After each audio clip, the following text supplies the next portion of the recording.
Hi Taurus, July 2024, usaping pera, karera, trabaho. Ayan, kuha tayo ng advice para sa inyo sa bagong buwan na ito. Anong maiwan natin para sa mga Taurus ngayon? July 2024, money, work, career. Anong maiwan natin para sa kanila? Message?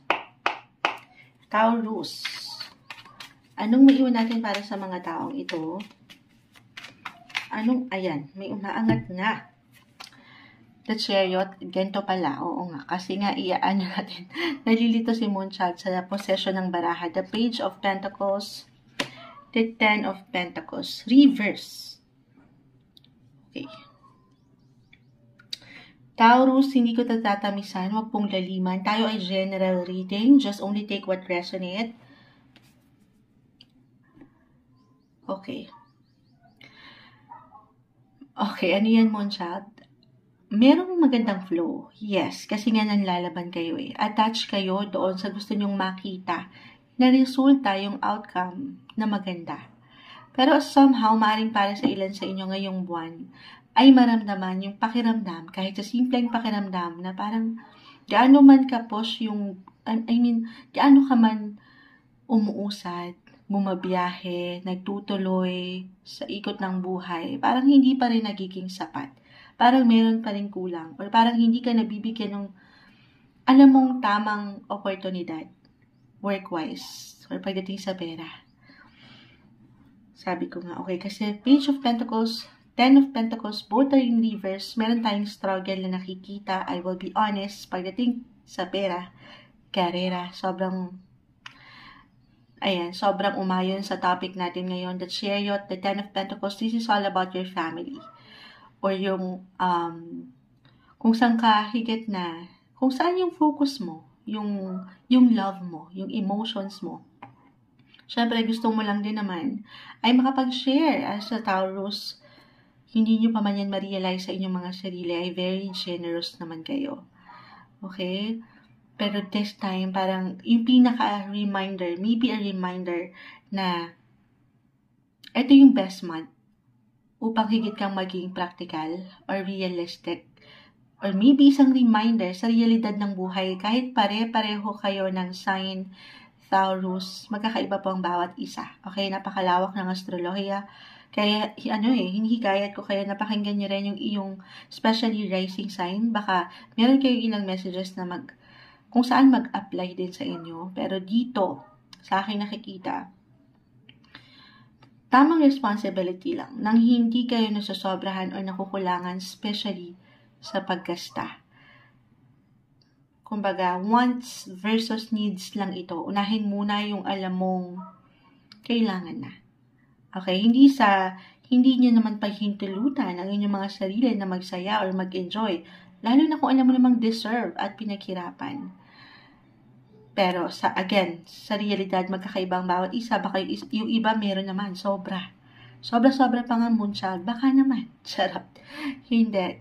Maybe a reminder nga po ito na iaangat nyo yung tamang responsibility this month, July 2024, sa pag-handle ng money.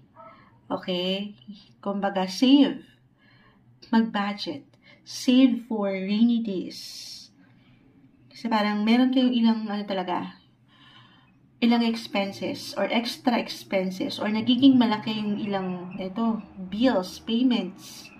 For some, maaaring ito nga, the Chariot, inaasahan na rin naman. Or ito talaga yung enerhiya na pinaglalaanan nyo. Kaya kayo nagpo-push, kaya kayo tumutuloy ng lalaban ay dahil dito sa ilang obligasyon, responsibilidad sa pamilya.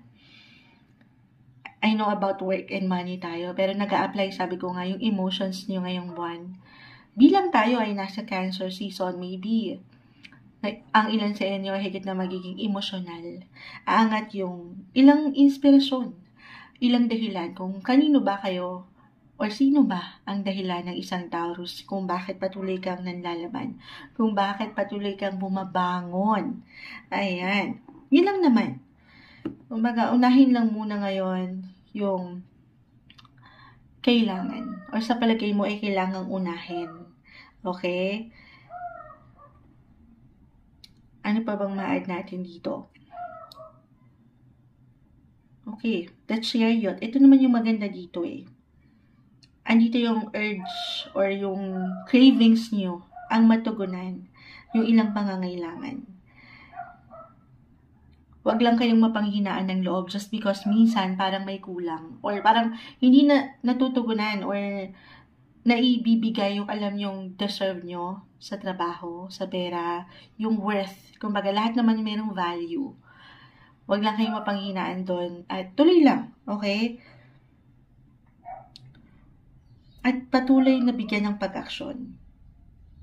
You must take action. You have to do your part, Taurus. Kasi, totoo naman yun.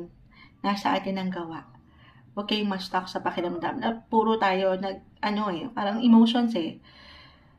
Kumbaga, baka masyadong damdamin or malungkot. So, ayaw natin. Take advantage itong nakikita nating energy ng pagtuloy, yung magandang flow. Yan ay hindi nababalewala. Okay? Patuloy kang mag-work. Patuloy kang manlaban sa kabila ng parang hindi kasapatan. Gaano man minsan nagiging mabagal or mainipin ang ilan sa inyo doon sa part ng resulta na gusto nyong makita pero papunta kayo doon. Ulitin ko, hindi nababaliwala. Yung opportunity, minsan talaga wala. Diba? Hindi naman lahat ay meron. Hindi lahat nabibigayaan ng sapat or tamang opportunity na alam mong para sa'yo kasi malawak ang buhay. Pero tuloy ka lang. Huwag kang panghinaan, huwag kang magpatalo sa emosyon na hindi makakatulong para sa'yo ngayon. Focus ka sa goal mo at sa iyong inspirasyon kung bakit ka nagpapatuloy sa buhay. Manlaban. At patuloy mo rin namang magagampanan unti-unti. Okay, ito ay isang proseso. Take everything one step, one day at a time. Huwag kang magmadali, huwag kang mainip. Darating ang tamang opportunity para sa'yo. Ngayong bagong buwan ng Hulyo 2024, usaping pera, karera, para sa inyo, Taurus.